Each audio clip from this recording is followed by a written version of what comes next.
I think it's public knowledge, but if not, it's right here. Exclusives on Johnny Disc Golf. Hey guys, Johnny Disc Golf here. The 2019 Ledgestone Insurance Open. I am standing next to a man who has withdrawn from the tournament, Mr. Eagle McMahon. I'd say, how's it going? But that answer's probably obvious. What's your mindset today after you've dropped out? That is a great question, and I'm still kind of trying to figure that out for myself. Because, I mean, today, my shoulder definitely doesn't feel great, but if I had to crush a shot, I probably could and suffer through it, but that's not what we're trying to do. We have a European tour coming up. We got the 3 majors to finish out the year. So right now is a pretty critical time that I don't risk my shoulder and risk worsening my injury. So the initial diagnosis, from what I gathered, is shoulder impingement. Is that official, or is that kind of just a suspected thing? I had it earlier this year. I think it was when I was playing just a casual round. I just stepped out of the car, ripped a big forehand, and right there I kind of felt this weirdness in my shoulder. And then the next day it was kind of still there, so then I started talking with Seth, and he kind of diagnosed me with gosh, I can't figure out the technical word for it right now, but it was a shoulder impingement of sorts, nothing that bad. So I got in this rehab program by him, and I was taking his tips like throw forehands a little bit softer, don't max out your range of motion, and it really improved. I mean, the last month I really haven't had any pain, and I want to say the last practice day or yesterday, I can't really pinpoint a specific time where it really started coming on, other than in the morning I was doing some stretches, kind of trying to open up my shoulder. Felt a little bit of pinching there, and as I was kind of going through the round, it kind of got progressively worse until I was really thinking about it towards the end of the round before I dropped out. Really just was thinking what was the right call in that moment, because you definitely want to always fight through. My original plan was to finish the round, but once I started to realize, like, even when I finish the round, my shoulder's going to feel bad, and I'm probably not going to play tomorrow. So I think the smartest thing to do was to drop out in that moment. And I was texting back and forth with Seth Muncie of Disc Golf Strong and my dad, and basically both of them were telling me they think I should make the smart decision and just pull the plug so I don't make it worse. Sure. Was the weather a factor? Because right now it's quite windy, but yesterday it was windy, rainy, it was delayed for a while. Was there a proper or improper warm-up involved? Perhaps. I definitely didn't get to throw any shots before the round, but I did get a Disc Golf Strong warm-up in at the rig. I was doing my stretches. I got some towel throws in. But that could have been a factor. But I don't want to say so, because we basically had one bad hole in terms of weather. It was just windy, but then it really just cleared out, and the conditions were actually great for us the whole first round. So I really can't say anything about weather. Considering you dropped out here and you're not, completely injured, it's more a precautionary thing. What are we looking like timetable-wise? When are we going to see you back out on a course competing? Maybe next week. I'm flying to Finland, and I'm signed up for the Tuni Open, which is like a really big event in Europe. It's kind of like, they call it the Finnish GBO. Oh, wow. So there's probably like 1,000 competitors there. Super fun event. I've only heard good things about it. So I'm hoping to rehab it, throw some like mindful shots out there, see how everything's feeling. Seth Muncie's actually going to be there too, so he's going to help me kind of do some more rehab work and just see how it feels there. But the plan is to start throwing next week. Okay, well, good luck to you. I hope nothing but the best. Let's digress from the injury and talk a little bit about some of the play we saw here yesterday. You mentioned scores were low, right? Or I guess high, depending on how you want to look at it. Not great. Okay.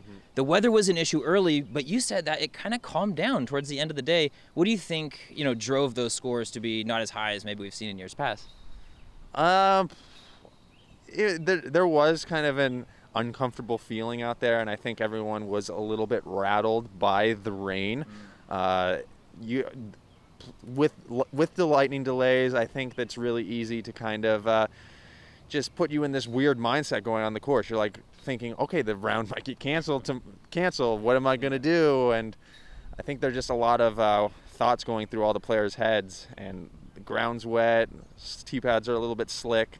And if you look at the best scores of the day, most of them went out earlier. I mean, Macbeth shot 11 under, and he's crushing the field right now. And so is like an Alex Russell or Emerson Keith. All those guys are teed off earlier in the day, and they definitely saw the advantage. One of the bigger narratives getting bandied about for this tournament is that it's a Worlds preview. Did that lead you? I know you haven't been out in years past. Was that a big factor for you coming out here? Definitely. I mean, I wanted to see what this place is all about, kind of get an idea, just because I feel like if I decide not to be at this event, I could maybe be losing out on some knowledge. So, I mean, I can definitely still study up before Worlds just by watching the play on this course. I mean, I got three and a half practice rounds if you count my my tournament round.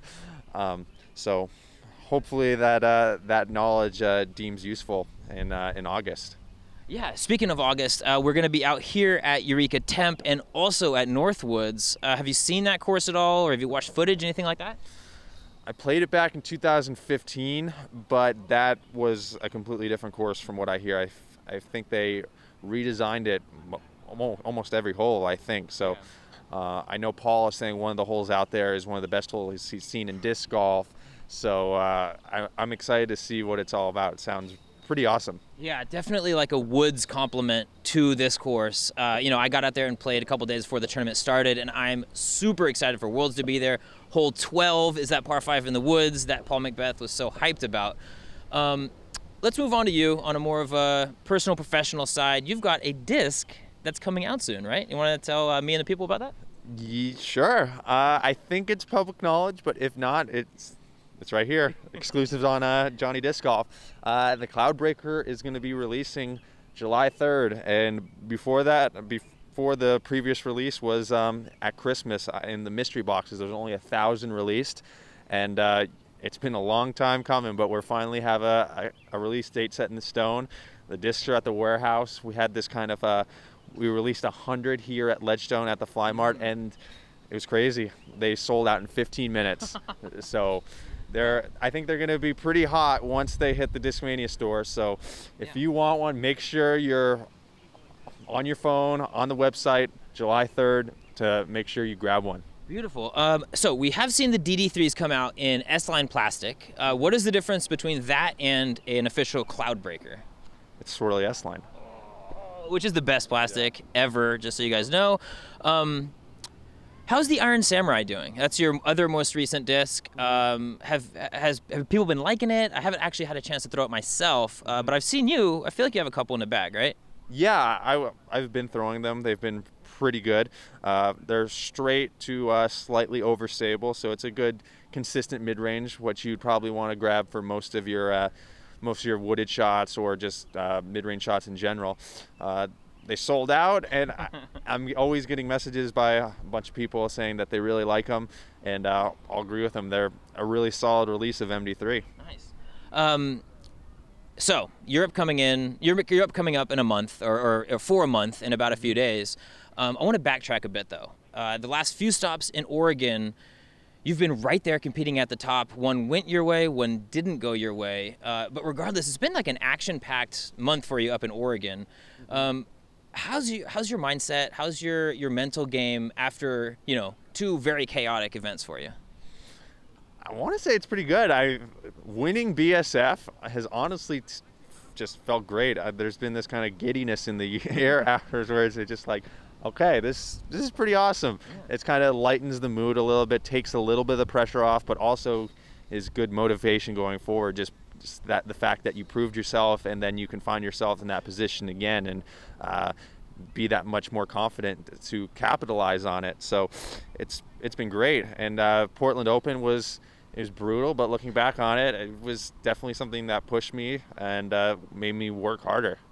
Yeah, like we've seen you, everybody around the nation has seen you in these positions before at the top of the leaderboards, and it hasn't been in a few years that we've seen you kind of like not falter, but maybe not be as confident as we've seen you in the past. What was it like coming down the stretch there at Beaver State Fling with Seppo like surging and a playoff honestly looking like it might happen? What was going on through your head there? Everything was going on through my head there.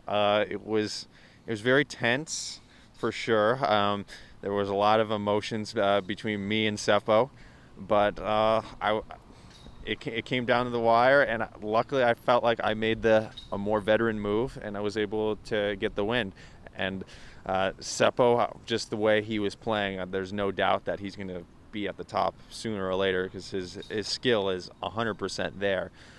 But it just wasn't his time, and I think this is one of the only times he's been in that situation. So you kind of have to learn from those close losses. I mean, I've done it at the Aussie Open. I can count other events too. And I mean, if you're the real deal, you're gonna come back with a hunger, and then you're gonna be a champion at some point. No, absolutely. Last thing I do want to get your thoughts on before I get you out of here.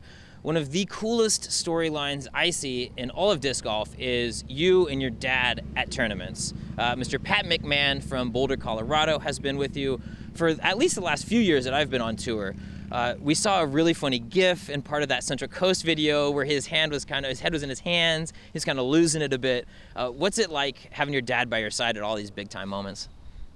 It's great. I mean, just the network of support I have. I mean, my dad is a big part of it, but there's a lot of other people behind the scenes as well. Like my grandparents are always rooting me on, and then like the gyms I go to back home and friends. It definitely helps out there just knowing that people are paying attention to you, care about you, and you can always kind of bounce ideas off them. I mean, like yesterday, as soon as my shoulder started hurting, I texted my dad and Seth Muncie, and I was asking for their advice, and they were kind of helping me through that round. Just knowing that you have those people in your corner, I mean, it makes it so much easier. I mean, if you look at so many great athletes, it's not just that one guy most of the time. It's a team. For sure. Well, I appreciate your time coming out here. Is there anything that you would have to say as a motorcycle crosses right now? Is there anything that you want to say to your fans, supporters, anybody out there thinking about buying a Cloudbreaker? This is your chance. What do you got to say? Thank you guys for all your support. I mean, if you guys were watching the live feed last night, or whenever this comes out, you saw that my shoulders hurt, and just the amount of support that you guys sent me is incredible. Everyone wishing me a speedy recovery is fantastic. You guys are big time help out there, helps me do what I do. And yeah, the only advice I have for you is just be on the computer July 3rd. But yeah, thank you, Corey, and I love your interviews. Oh, it's a pleasure, man. I'm happy you came on. For all of you at home, set your alarms. July 3rd, Cloudbreaker comes out. Again, thank you for your time. And for all of you at home, if you want coverage of all things disc golf, make sure to subscribe to my YouTube channel. I want to talk a little bit about sponsorship. So many of you already support me at patreon.com/johnnydiscgolf, and thank you so much. It's super appreciated.